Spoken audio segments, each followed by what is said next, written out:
네, 여러분 안녕하세요. 대한장 파티 시간이 돌아왔습니다. 반갑습니다. 네. 반갑습니다. 한현님 요즘 너무 바쁘셔갖고 괜찮으세요? 네. 상투적인 표현으로 네. 몸이 여러 개 있으면 좋겠다. 아, 그렇죠. 제정신이 아니에요. 진짜 많이 피곤하신 것 같은데 그래도 대한장 파티를 위해서 또 바로 왔어요. 중계 바로 끝나자마자. 오셨잖아요. 네. 프리시즌 중계하시고 네. 바로 오시고 굉장히 피곤하실 거고. 근데 오히려 네. 이렇게 좀 많이 활동적으로 뛰시니까 네네. 더 건강해지는 것 같아요. 아, 그래요? 요즘은. 아니 내가 과로로 덮고 있어요. 지금. 과로를 한 3주 정도 막 계속 일하다가 네. 하루쯤 쉬는 날이 생기거든요. 그러면 아파요. 아유, 그러면 안 돼요. 100% 아파요. 맞아. 네, 그러면 안 되고. 한번 쉬면 오히려 그 다음에 일을 못해. 그냥 일이 많을 때 그냥 막 해야 돼. 그냥. 그러고서 죽는 거지. 아이. 요즘 우리 장의원님께서는 뭐 풀 영상 많이 보시고 계시고. 나 그냥 거의 풀지연이야. 나 네, 요즘. 풀지연. 사실 그렇게 각 잡고 제대로 본 적이 거의 없거든. 옛날 경기들. 각 잡고 내가 메모해 가면서 이렇게 다 메모해 가면서 다 전술 하나하나 선수들 이렇게 움직임들 다 누군지 알면서 이렇게 본 게 이번에 처음이에요. 장 의원님이 요즘 보시는 경기는 네. 그 옛날이라도 최상단에 있는 팀을 본 거잖아요. 그러니까 재밌을 수밖에 없어요. 그런데 와 전술적으로 이거 좋은데 내가 원래 전술 같은 거 좋아하거든요. 네네. 그런 거 좀 화질 개선도 복원해서? 요즘에 화질 개선도 기술적으로 가능하거든요. 네. 칼라로 그렇게 그럼 해서 제대로 좀 더- 해서 판권을 사오는 거죠. 옛날 경기는 판권을 그냥 그래 막 이럴 수도 있거든. 예. 사서 한현님하고 중계를 하는 거야. 재밌겠다. 너무 뭐 재밌는 아이디어고 오늘 또 그만큼 재밌는 대진인데 네. 첫 번째 대진이요. 토탈 사커의 아약스, 골든볼 트리오의 맨유, 그다음에 9899 시즌 트래블의 맨유 이렇게 세 팀의 대진이 이루어졌거든요. 네. 개론 말씀드리고 넘기겠습니다. 자, 한 의원님의 개론 들으시고 네. 그다음에 장 의원님으로 넘어가도록 하겠습니다. 일단 축구도 그렇고 다른 분야도 마찬가지인데요. 예를 들어 과학 같은 것도 갈릴레오의 법칙, 뭐 케플러의 법칙, 이런 이제 분야별로 중요한 법칙들이 있잖아요. 있죠. 하지만 갈릴레오의 법칙이나 케플러의 법칙보다 더 근본적으로 중요한 변화는 아이작 뉴턴의 법칙이죠. 그 뉴턴의 법칙을 알면 네. 그 안에서 갈릴레오나 케플러의 이론은 그냥 도출이 되거든요. 리누스 미켈스의 그 이 토탈 풋볼 아약스가 그 뉴턴 같은 팀인 거죠.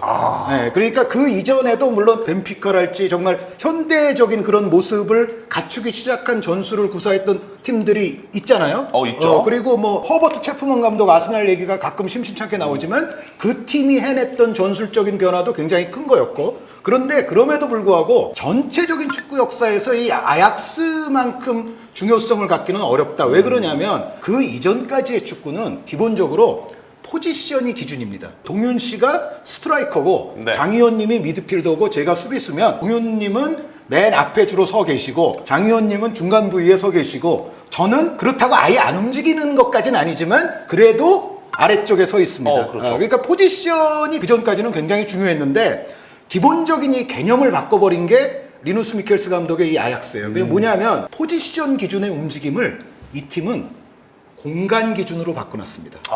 이건 굉장히 중요한 개념적인 혁명입니다. 내가 수비수지만 앞에 공간이 비었어요. 그럼 내가 올라가면서 공격도 해야죠. 예. 수비수가 올라가니까 또 수비 쪽에 공간은 비었어요. 그럼 미드필더인 장지현 미드필더가 내려와서 수비도 해줘야 돼요. 그러니까 이 아약스는 지금 우리가 생각하는 상식처럼 근본적인 전환을 이뤄냈어요. 성과적으로도 챔피언스 리그를 3년 연속 우승을 했어요. 야. 그러면서 당대 뭐 크루이프라든가 네스켄스라든가 뭐 루드 크롤이라든가 뭐 조니 랩 등등등등 성과에 있어서나 어떤 축구사 전체에서의 영향력에 있어서나 이 팀은 엄청난 팀이다. 그렇게 말씀드리겠고, 그리고 이제 골든볼 트리오 맨체스터 유나이티드는 맨파워 짱. 맨파워 짱. 네. 그러니까 우리가 이런 거잖아요. 예를 들어 근자에 레알 마드리드가 카림 벤제마 선수와 루카 모드리치 선수라는 두 명의 골든볼 발롱도르 위너를 보유하고 있었어요. 발롱도르가 이제 영어로 하면 골든볼인데, 아리고사키 감독의 밀란, 반바스텐과 굴리트라는 또 발롱도르 위너를 또 둘을 보유하고 있었어요. 두 명씩은 정말 간간히 이것도 진짜 간간히 나오는 건데 그렇죠. 요 맨체스터 유나이티드만큼은 유일하게 한 시대의 동료 3명이 발롱도르를 탔어요. 대단한데요. 이거는 사실은 펠레라든가 가린샤 선수 같이 남미 선수가 포함되어 있지 않은 아프리카 선수들이 뭐 포함되어 있지 않은 발롱도르기는 했음에도 불구하고, 아니 그럼 뭐 최소한도로 얘기해도 유럽 최고의 선수 3명이 있었다는 거 아닙니까? 그것도 포지션이 조금씩 다른. 최전방 스트라이커 데니스로, 그리고 공격형 미드필더 내지 뭐 처진 스트라이커 내지 뭐 측면까지도 소화할 수 있는 만능형 미드필더 보비 찰튼, 유럽 최고의 드리블러로 불렸던 조지 베스트. 요 세 선수를 동시에 보유하고 있었으니까, 물론 나머지 멤버도 뭐 예를 들어 노비 스타일스니 뭐 빌 폭스니 뭐 브라이언 키드니 뭐 만만치는 않았지만, 나머지를 일단 얘기하기 앞서서 일단 골든 삼총사가 있다. 우승은 한 번밖에 챔피언스리그에서 못했지만 전체적으로는 4강에도 여러 번 들었고 성적도 냈던 팀이에요. 한 65년부터 한 69년까지의 이때 맨체스터 유나이티드는 번쩍번쩍했던 팀에 틀림이 없고, 그리고 이제 99 트래블 맨유는 하면 된다. 하면 된다. 안 되는 것도 되게 알아. 교훈, 급훈 그런 게 네. 많았어요. 하면 급훈으로. 된다. 안 되는 것도 되게 알아. 네. 저거 보라고 선생님이 맨날 그랬어요. 그거의 아주 상징인데요. 그때 맨유가 FA컵을 우승하는 과정에서 리버풀 꺾고 첼시 꺾고 아스날 꺾고 뉴캐슬 꺾고 우승을 했거든요. 이 팀들이 뭐 요즘도 잘하는 팀들이지만 그 당시 기준으로 봐도 다 상위권이죠. 맨유 입장에서는 가시밭길을 꺾은 거고, 챔피언스리그에서는 바르셀로나, 바이에른 뮌헨과 같은 조여서 야 맨유가 탈락하는 거 아니야? 그때만 해도 사실은 그랬었어요. 그런데 여기서 오히려 바르셀로나를 떨구고 바이에른 뮌헨과 손잡고 올라가서 그 다음에 인터밀란 꺾고 가고 유벤투스 꺾고 가고 바이에른을 또 만났어요. 네. 추가 시간 그 2골로 들어올린 네, 트로피거든요.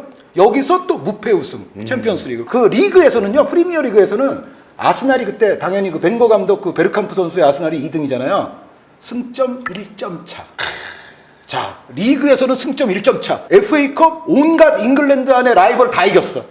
챔피언스리그 바르셀로나, 바이에른 뮌헨, 인터밀란, 유벤투스 다 떨궜어. 당시에 잉글랜드 리그의 그 낮은 랭킹이나 이런 걸 고려했을 때는 있을 수 없는 일이 일어난 거죠. 그 당시에 멤버들 슈마이켈, 스탐, 로이킨, 베컴, 스콜스, 긱스, 요크, 콜. 조직과 그 투쟁심은 그 어떠한 팀도 이 팀을 잡을 수 없을 것 같은 느낌을 줬던 팀이에요. 끝! 자, 끝났습니다. 네, 오늘 좀 짧았죠, 제가. 아, 예, 상당히 좋았습니다. 네, 컴팩트했습니다. 한의원님은 이제 그래서 딱 개론이 어딜 가든 다 여기 머릿속에 있는 개론을 얘기할 수가 있어요. 예. 근데 저는 경기를 지금 봤죠. 예. 69년에 유로피언컵 준우승을 해요. 팀이 아약스가. 아약스가 1대4로 대패를 하는데, 수비로 전환될 때 공과 가까이 있는 그룹이 포지션에 구애받지 않고 애워싸요. 밀란 선수들의 개인 능력이 상당히 좋아요. 순간적으로 그거를 풀어내서 바깥으로 돌리면 반대쪽에서 쉽게 찬스가 나오죠. 포지션 영역에 따라서 밸런스를 구축해 놓은 정도의 그 공소유권 잃었을 때 압박이 아니기 때문에, 개인 능력이 뛰어난 팀을 만나면 약점을 노출한다. 다른 공간으로 쉽게 공이 방출이 되니까. 그러면서 이제 실점의 빌미가 됐고, 그게 이제 약간 무질서하고 그쵸. 무체계적이면 리스크가 바로 노출이 되는 거예요. 갑자기 짠 하고 미엘스가 토탈 풋볼이로 나타난 게 아니에요. 예. 몇몇 팀들이, 여러 팀들이 그래도 많이 하고 있었죠. 근데 그거를 미엘스는 유로피언컵으로 큰 성과를 냈기 때문에 이분이 그래도 집대성한 거다. 여러 토탈 풋볼에서 선구자적으로 대표격으로 이 얘기가 되는 거죠. 그리고 그 아약스가 가장 좀 아름다운 형태를 궁극적으로는 구현을 했어요. 맞습니다. 네덜란드에서도 페이노르트도 경기를 보면 토탈 풋볼이에요. 그리고. 페이노르트가 조금 더 선구자적이에요. 어. 거기에 에른스트 하펠이라는 감독이 있었는데, 미엘스 감독이 하펠 감독의 포메이션을 보고 배운 부분들이 그렇죠. 많아요. 오. 66년부터 68년까지 리그에서 3연패를 하고 아약스가, 그거 포함해서 그 이후에도 한 번 해서 리그 우승 4번 합니다. 이 감독 체제에서. 그리고 71년에 이 파나시나이코스 유로피언컵 우승을 하는데, 그 이후에도 코바치 감독이 부임해서 연이어 우승을 또 합니다. 유로피언컵에서. 그러니까 아약스의 이 황금기는 사실 미엘스는 이때 한 번 우승하고 나머지 2번은 이 바로 코바치 감독이 우승을 한 거죠. 전술적인 형태를 보면 발소비치 같은 선수가 센터백 위치에서 리베로 역할을 수행을 하고요. 그리고 4-3-3 같은 운영에서 요한 크루이프는 완전한 후리롤입니다. 그래서 이 선수가 뭐 거의 후반부터 약간 중앙과 왼쪽 라인에서부터 많이 볼 배급을 시작을 하거든요. 본인이 패스의 무브먼트를 통해서 공격 가세를 하는 핵심 역할을 요한 크루이프가 다 수행을 하고, 개인 능력이 또 제일 좋아요. 카이저 선수가 아약스의 레전드 왼쪽 윙인데, 이 선수도 아주 전방위적인 움직임을 또 가져갑니다. 돌파력 뛰어나고 순간적으로 공간 침투하는 능력이 상당히 좋고요. 그리고 왼발 프리킥이 매우 뛰어나더라고요. 네. 딕 반다이크라는 선수는 이제 최전방 공격수인데 이 카이저하고도 스위칭 플레이를 좀 하고요. 시악 수알트라는 선수 있어요. 이 선수도 당시에는 이제 아약스의 레전드 윙어인데 30대 이미 들어간 베테랑 윙어입니다. 공격 진영에는 그래도 괜찮은 수가 있고 그거를 요한 크루이프라는 선수가 다 살려주는 거예요. 시너지를 내주는. 그래서 전술사적으로 보면 크루이프를 토탈 풋볼의 트리거라고 얘기해요. 그렇죠. 트리거는 방아쇠. 네. 그러니까 우리가 도미노 이렇게 할 때 처음에 딱 쳐주면은 쭈루룩 넘어가잖아요. 그쵸, 예. 크루이프가 방아쇠를 당기면 다른 선수들은 크루이프의 그 움직임에 맞춰서 자신이 어디로 들어가야 할지를 파악했다라고 나와 있죠. 그리고 이제 센터백에는 훌쇼프라는 이제 레전드 센터백입니다. 훌쇼프라고 수비를 잘하더군요. 이때 경기는 이제 요하네스 켄스가 미드필더 쪽이 아니고 오른쪽 풀백을 보던 시절이거든요. 좌우 풀백을 다 보는 수루비어 선수가 왼쪽 수비수로 나온 그 경기인데 이 경기를 보면서 한 의원님이 얘기했던 그런 부분 공 소유권 잃었을 때 거기서 수비를 해야 되는 상황이면 다 수비하고 공격수인데 쫓아가야 되는 상황이 있으면 그냥 같이 또 수비하고 공격수지만 수비로 따라가고 그 영역에서 그런 것들이 이루어져요. 소유권 잃었을 때 수비로 배치되는 시간 이게 왜 저쪽으로 막 많이 가 있거든. 예. 너무 길어. 그러면 지금 같은 현대 축구에서는 이거 망해요. 근데 그때는 이게 왜 가능했나 이렇게 보니까 풀타임을 키퍼가 손으로 잡아. 그러니까. 네. 손으로 잡고 한번 보고 뭐 이렇게 하다가 이렇게 들고 안 되면 뻥 다시 하고 주잖아요. 또 다시 주고. 그래서 한 템포 이렇게 정비할 수 있는 시간이 있어요. 근데 이때는 그러니까 그런 게 되는 거야. 이게 체력이 많이 필요해요. 완전 전방위적으로 선수들이 뛰니까.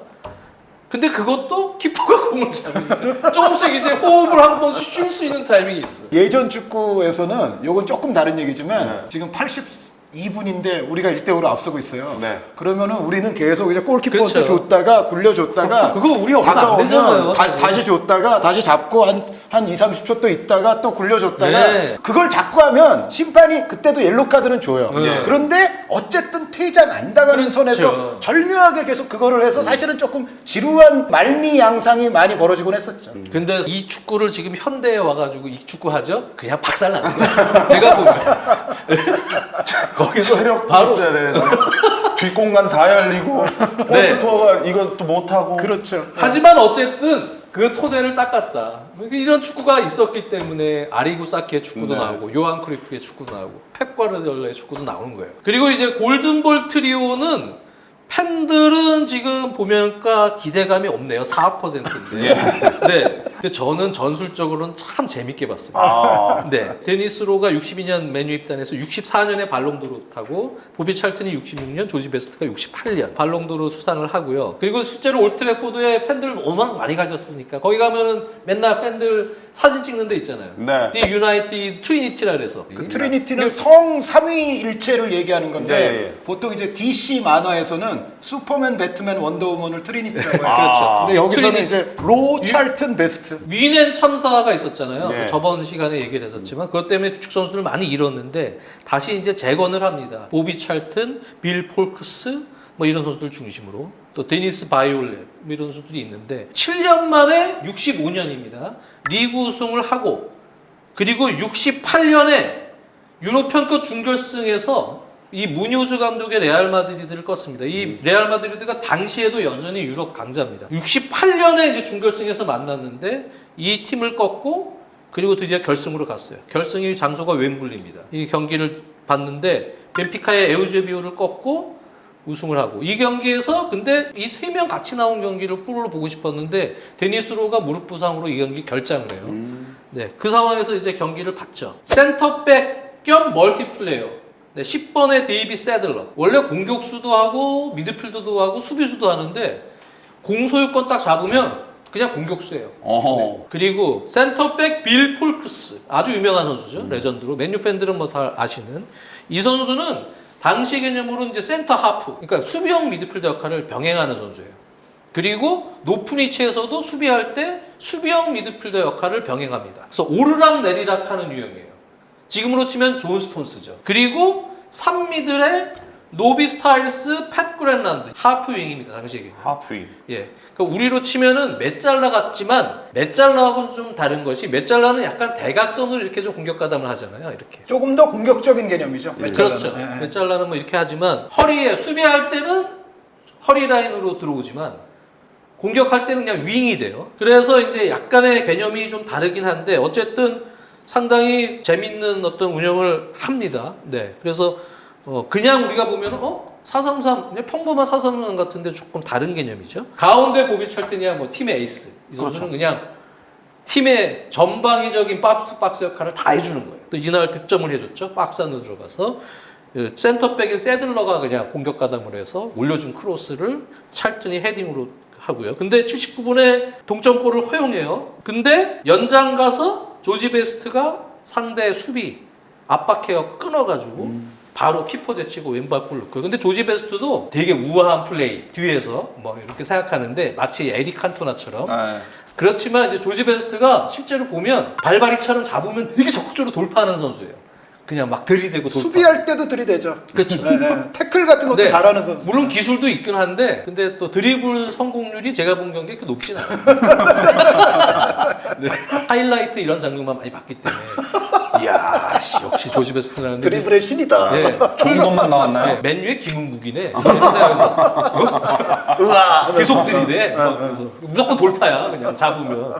조지 베스트 골에 이어서 바로 코너킥에서 브라이언 키드가 리바운드에서 또 헤딩골을 넣고. 근데 요즘 분들한테는 코치로 많이 그렇죠. 브라이언 키드는 코치 아마 나이 얼굴 아실 든 거예요. 코치로 많이 알려져. 네, 이때는 브라이언 키드가 되게 젊은 선수고 또 99분에 또 브라이언 키드가 오른쪽 돌아서 크로스해서 보비 찰튼이 이제 니어 포스트에서 오른발로 돌려놔서 골을 넣었는데 보비 찰튼 그냥 만능이에요.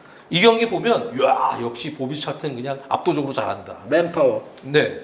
아까는 크루이프, 지금은 찰튼. 네. 그렇죠. 제가 풀타임 68, 69 시즌에 유로피언권 준결승 AC 밀란한 경기가 풀타임이 있어요. 이 시즌에는 사실은 준결승에서 떨어지는데 1차전 0대2로 졌는데 홈으로 와서 1대0으로 이기거든요. 네. 근데 홈 전술이 번스, 그다음에 폴크스, 브레넌은 이제 측면 풀백도 보고 3백일 때는 스토퍼 역할을 하는데 이날 폴크스 선수는 완전 센터 하프 역할. 폴크스도 공격할 때 올라가고요. 그러니까 공격 숫자를 이겨야 되니까 골을 넣어서 극대화시키는 운영이에요. 그리고 크랄란드 선수는 역시 하프윙 역할. 측면으로 돌아뛰면서 노비 스타일스와 함께 그런 3미들. 그러니까 3-3-3-1 운영이에요. 데니스로, 조지 베스트, 보비 찰튼 다 나왔거든요. 최전방에 이제 데니스로가 있고요. 그리고 3-3-3. 3에 브라이언 키드, 조지 베스트, 모건 이렇게 있는 거예요. 이야 진짜 엄청나게 공격적이네. 와. 근데 수비가 너무 부족해요. 네. 그런데도 열심히 커버를 하고 열심히 이제 버티면서 1대0으로 이겼어요. 보비 찰튼의 이제 결승골로. 센터 하프와 하프윙의 개념을 아주 극단적으로 잘 볼 수 있는 또 경기라서 상당히 이제 재밌게 봤고 지금 이제 누가 이기냐의 문제잖아요.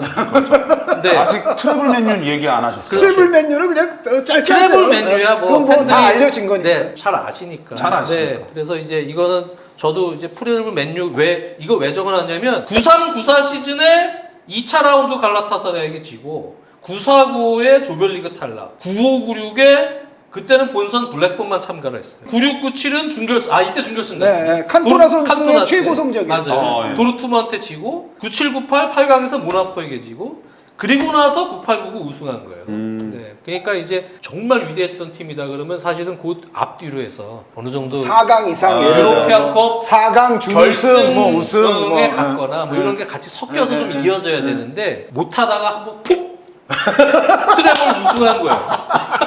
못하다가 폭. 아니 얘 말을 들으면 모든 게 다 별게 아니야. 골든볼 트리오의 이 버스비 시절의 맨유와 네. 미엘스의 이 아약스로 좁혀져야 되지 않나. 여기서 네. 트래블 맨유는 그냥 예선 탈락이다. 예선 탈락. 트래블 맨유도 물론 엄청나게 존중받고 잘하는 팀이고 최고의 공격 듀오와 뭐 정말 퍼기 아이들 그리고 아주 좋은 그 퍼거슨 감독이라는 최고의 명장이 있는 거지만 이렇게 비교를 하면 물론 시대 고정이 있는 거죠. 그렇죠. 네. 이게 뭔가 좀 이제 무게감에서 좀 떨어지는. 조금 떨어진다. 여기 뭐 지금 골든볼은 발롱도르 3명이 있는 얘기를 했지만 근데 다른 선수들까지 다 해서 뭐 토니든 뭐 브레넌 뭐 다 포함을 했을 때 아약스 비엘스티스 때 아약스는 카이저 뭐 라인더스, 게리 누런, 홀쇼프, 요한네스켄스, 바소비치, 수루비어, 그다음에 뭐 딕 반다이크, 요한 크루이프는 뭐 말할 것도 없고요.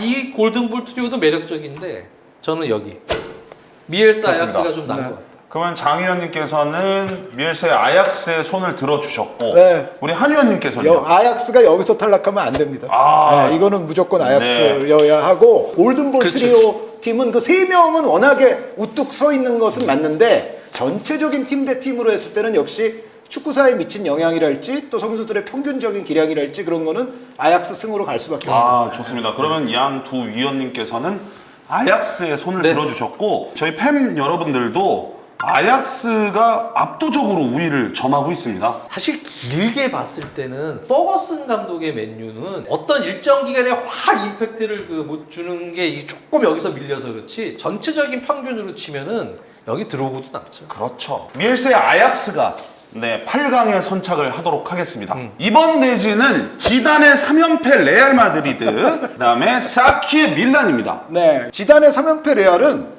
뭐 요즘 팬분들에게 너무도 익숙한 아유, 팀이라서 그럼요. 이 팀은 거의 뭐 플레이하는 모습 자체를 그렇게 많이 설명할 필요가 없을 것 같고요. 익히 봤죠. 그 BBC 트리오, 예. 여기에 크카모 트리오, 크카모. 여기에 라모스 페페 듀오, 오. 여기에 마르셀루 카르발이 또 엄청난 거기에 이제 조금 양념이 이제 허리 라인에 네. 이스코 선수가 그렇죠. 뭐 산미들의 아주 이제 중요한 꾀소금 같은 역할을 했었고 하메스가 있을 때 예, 예. 잠깐 있을 때도 있고. 그 이전 사키에서부터 카펠로까지의 한 6, 7년 동안에 이제 그 밀란 요 팀도 그런데 사실 그 우리가 98, 99 맨유보다는 좀 옛날이긴 한 10년 전이긴 하지만 지금 많은 소문이 나 있고 또 뭐 장의원님의 또 그 선동에 의해서 굴리트 같은 선수가 게임에서 또 최고의 능력치를 발휘하고 성공이란 있고 최고의 발롱도르를 모먼트. 받았을 때 능력치를 가지고 들어가기 때문에. 아니 그러니까 네, 그때 이게, 무릎 부상 당하기 전에 점프가 굴리트가 이 인간이 아니에요. 이게 선동하는 네? 자와 선구자는 뭐 글자 한자 차이거든요. 선동자, 선구자. 그래서 굴리트는 게임에서 그 능력치를 받을 수 있어요.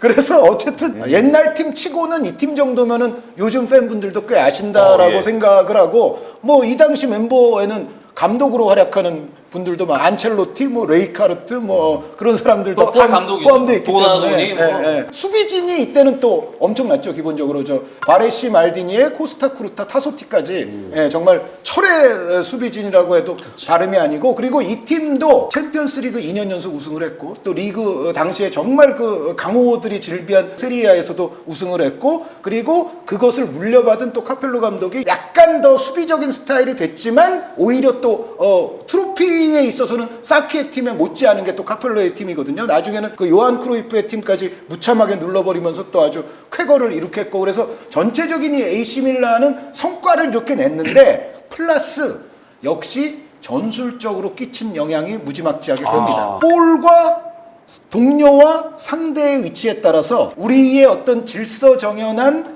위치를 어떻게 잡아야 될 것인가를 횡간격, 종간격을 상당히 콤팩트하게 유지하면서 그래서 이때 그 아리고사키 감독의 축구는 그 다들 아시다시피 최후방과 최전방 라인의 사이가 25m 내지는 30m. 사실은 사키 감독 혼자서만 구사했다고 하면은 약간은 어폐가 있지만 어찌됐건 그것을 가장 성과를 내는 형태로 가장 우수한 선수들을 통해서 가장 이론적으로 집대성되고 체계화된 형태로 구축했던 거는 이 AC 밀란이 맞거든요. 그러니까 예를 들어 예전 개념에서는 볼은 지금 우리가 공격하는 진영의 오른쪽 터치라인 부근에 있어요. 그러면은 왼쪽 사이드에 우리 풀백은 아유 나는 좀 여기서 약간 좀 쉬어도 되지 약간 그런 마인드였거든요. 굳이 저기까지? 네, 그 주변에 가까운 동료 아이들도 많은데 나까지 꼭 움직여야 돼. 뭐 약간 그럴 수도 있었거든요. 그 이전의 축구에서 히딩크 감독도 약간 그런 유형의 훈련을 시켰다고 하지만 왜 선수들과 선수들 사이를 밧줄로 묶어가지고 왜 맞아. 간격을 대형을 유지시키는 거 있잖아요. 그게 사실 이 선구자가 아리고사키 감독이에요. 크루이프가 선수로 뛰던 그 아약스가 그 지아니 르베라 같은 개인기 좋은 선수한테 걸리면은 한 방에 무너진다는 말씀을 장 의원님이 네, 너무 예. 잘해주셨는데 사키 감독의 축구는 그거보다는 훨씬 더 과학적으로 변모했죠. 마라도나가 볼을 잡고 있더라도 그렇게 쉽사리 한 방에 무너지지 말자. 그러기 위해서는 간격 유지를 철저하게 해야 되고 여기서 옵사이드 라인의 컨트롤을 기가 막히게 할 수 있는 중앙 수비가 있어야 되고 그게 프랑코 바레시거든요. 예, 예. 21세기에서도 특히 이제 2010년대 이후에 뭐 시메오네 감독이라든가 무리뉴 감독도 하나의 줄기를 형성을 했지만 2010년대가 한 중반으로 이렇게 넘어오면서 그때부터 전술사의 두 줄기를 통상 우리가 얘기할 때는 과르디올라와 클롭이라고 얘기하거든요. 그런데 사실 이게 유사성이 과르디올라는 뭔가 좀 요한 크루이프 같고 클롭은 뭔가 좀 아리고 사키 같은. 그런데 원류를 따지면 그것이 다 그 70년대 초반에 아약스 쪽으로 내려가는데 이것이 80년대 말 90년대 초에 사키 스타일의 발전을 하느냐 크루이프 스타일의 발전을 하느냐에 따라서 또 지금까지도 사실은 그 영향이 물론 지금은 많이 혼재된 축구가 다 이루어지고는 있지만 전체적인 어떤 족보로 봤을 때는 약간 그러한 영향이 지금까지도 남아있다. 이 팀은 당연히 축구사에서 엄청난 강팀이다. 그런데 이제 레알 마드리드는 한마디로 말씀드려서 이것만 말씀드리면 됩니다. 요즘 세상에 챔피언스 리그를 3년 연속 우승하는 게 쉬워? 예를 들어 지금 맨시티가 뭐 현재로서는 가장 뭐 내용도 좋으면서 이제 성과를 내는 또 축구를 하고 있는데 기념비적인 트래블을 했잖아요. 이거 또 할까?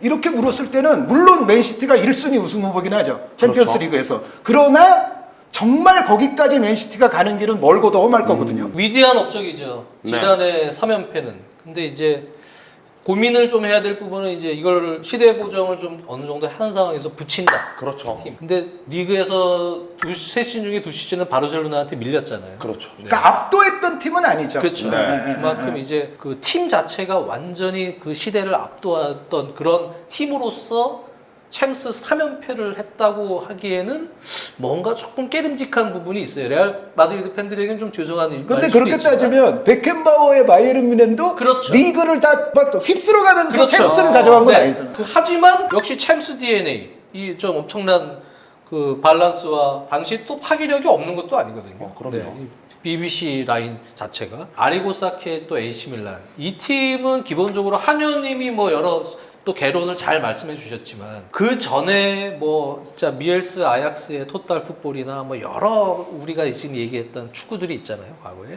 근데 그 축구를 지금 현대에도 그냥 하는 팀은 없어요. 근데 사키의 축구는 지금도 해요. 그대로. 두 줄 네. 수비, 세 줄 예, 수비, 예. 컴팩트 압박 그게 다 하잖아요 지금. 딱 하나 좀 다른 게 있다면 근데 그것도 좀 비슷하게 해요. 다른 요즘은 또 현대 축구에서 바레시가 당시에 공격 시에는 그냥 리베로처럼 공격 가담 많이 하거든요. 근데 뭐 요즘에 김민재도 올라가고 뭐 3백 쓰는 팀들 스토퍼는 많이 올라가잖아요. 4백의 센터백은 아니지만 하지만 요즘에는 점점 현대 축구가 4백의 센터백도 옛날 맞아요. 리베로처럼 공격 가담을 많이 하거든요. 또 이때 사키 감독의 축구에 큰 영향을 받아서 잉글랜드는 훈련 방식을 다 따라요. 크게 횡전한 패스 이런 거 하면서 삑삑이 이건 완전 무슨 군대 해병대 그렇죠. 제식 네. 딱 그래가지고 삐하면은 딱 일사불란하게 타이트한 간격에서 선수들이 전체가 하나가 돼서 공흠이라 따라서 삐 이렇게 움직이는 거예요. 거기에 이제 이 감독은 또 확실하게 이 블록 영역에서의 지역 방어 개념 조금 더 엄밀히 들어가면 존 프레싱 잉글랜드에서 존 프레싱을 한때 많이 썼거든요. 지금도 쓰고 있지만 존 프레싱 개념이에요. 게임하듯이 뭐 하나 두더지가 딱 들어오면 팍 들어가서 망치로 때리고 오는 것처럼 아니 뭐 그 그런 망치로 얘기죠. 맞는 사람이 마라도나 같은 선수 아니에요? 그렇죠. 자기 영역에 딱 보면은 탁 들어서 망치로 때리고 딱 다시 딱 가서 하는 것처럼 그러한 존 프레싱의 개념을 또 만들었고 카펠로 시절의 멤버들도 있지만 예를 들어서 굴리트가 무릎 부상 당하기 전에 그때는 이제 밀란의 공격 옵션 중에 30%가 뭐였냐면 롱볼을 때리면 굴리트가 이제 그때는 세컨 스트라이커 볼 때 수비보다 머리 하나를 더 뜨거든요. 굴리트는 항상. 그러면 떨고 놓으면 그거 만바스텐이나 뭐 다른 공격진들이 도나도니는 또 드리블러예요. 찬스를 잡아. 이게 한두 시즌 정도예요. 그 이후에는 무릎 부상당해서 팀에서 야 이거 부상당해서 많은 경기를 못 뛰니 경기수 조절, 관리 그러면서 이제 약간 불화가 생기거든요.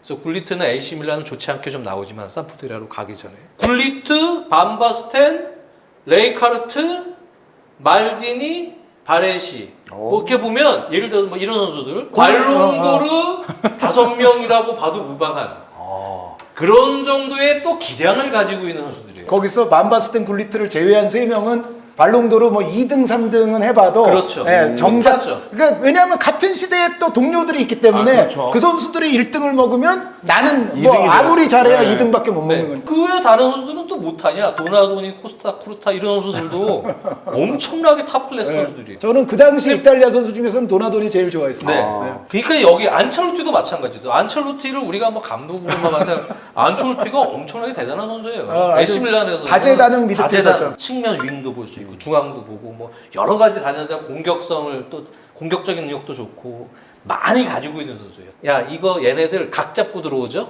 진짜 다? 다 이 경기, 예. 이 한 경기 하면서 그러면 이길 수 있는 팀. 좋습니다. 그래서 레알 마드리드를 당시에 5대 0으로 이겼던 경기가 또 유명하고요. 그렇죠. 그 네. 경기가 이제 되게 유명해요. 결승은 아닌데 대승. 결승으로 가는 과정에서 완전 박살을 냈죠. 8889 시즌 슈테아부크 시티 경기에도 풀 경기가 있거든요. 네, 그 경기도 보면은 그냥 이때도 이제 대승을 거뒀죠. 4대 0이죠. 4대 0 대승인데 그때도 콜롬보 슈팅한 거 리바운드 굴리트가 골을 넣고 반바스텐이 또 헤딩 골 넣고 또 굴리트가 오른발 받아서 그거는 아마 굴리트의 그 베스트 골 중에는 항상 들어가는 맞아요. 골이 있어요. 예, 예, 예. 오른발로 딱 잡아서 우아하게 다시 오른발로 중거리 골을 넣었던 그 골이 있고 또 반바스텐이 수루 패스 받아서 또 왼발 골 넣고 반바스텐은 그냥 뭐 양발 가리지 않고 또 오바이드 킥 머리 뭐 그냥 득점을 넣는 박스 안에서의 기술이나 움직임이 완벽한 스트라이커. 거의 완벽한 네, 네. 선수이기 때문에 그리고 굴리트는 부상당하기 전에 요때 사키 멤버 때 기량이면 세계 최고의 선수. 그러니까 이제 마라도나 있는데. 마라도나랑 그때면은? 라이벌이라고. 그 기준으로 그때 세계 최고의 선수는 굴리트다. 오케이. 아, 예. 네, 물론 잠깐입니다. 그래서 그게 피파 온라인에 방영되는 거 아닙니까? 아, 맞아요. 나 인정한다니까요. 예, 예. 좋습니다. 그래서 절대 굴리트를 이렇게 제가 이렇게 올린 게 아니다. 아, 선동자는 아니다. 그럼요. 예, 게임은 그게 이제 딱 그 순간에 최고 네, 능력치를 뽑아내기 맞습니다. 때문에 축구 지능이 매우 높고 굴리트가 득점이 별로잖아 이렇게 오해하시는 분들이 있는데 굴리트는 되게 여러 가지를 많이 해줘요. 프리롤로 뛰거든요. 그러면서 수비 가담해주고 거기서부터 빌드업 연계해주고 본인이 또 측면 윙어 역할도 해주고 돌아다니면서 여러 개를 해주면서 팀에 전반적으로 도움을 주는 선수예요. 그럼 당연히 장 의원님은 사키 이 밀란? 두 팀 승부는 밀란이 뭐 그냥 이기는 거네. 아, 저는 사키 밀란이 여기서는 이거는 지단 3연패가 너무 잘못 걸렸어. 네, 저는 지단의 사키 3연패네. 밀란을 거의 우승 후보급으로 보거든요. 사실. 예, 예. 전체 16강에서 그렇죠. 예, 좋습니다. 장 의원님께서는 사키 밀란의 네. 손을 들어주셨고 한 의원님께서는 장 의원님이 이미 밀란을 선택을 하셨기 때문에 예. 밀란이 올라갈 거예요. 아. 그 결과에 지장을 못 줘요, 제가. 그렇죠. 그래서 저는 레알이 적어도 저는 지지는 않을 것 같거든요. 아 이렇게 붙어도 오렌지 삼총사의 위대함 제가 알고 바레시 말티니를 비롯해서 도나도니 뭐 그 당시 그 밀란 선수들의 대단함도 제가 알고 그 축구사적 영향력도 대단한 거 아는데 레알은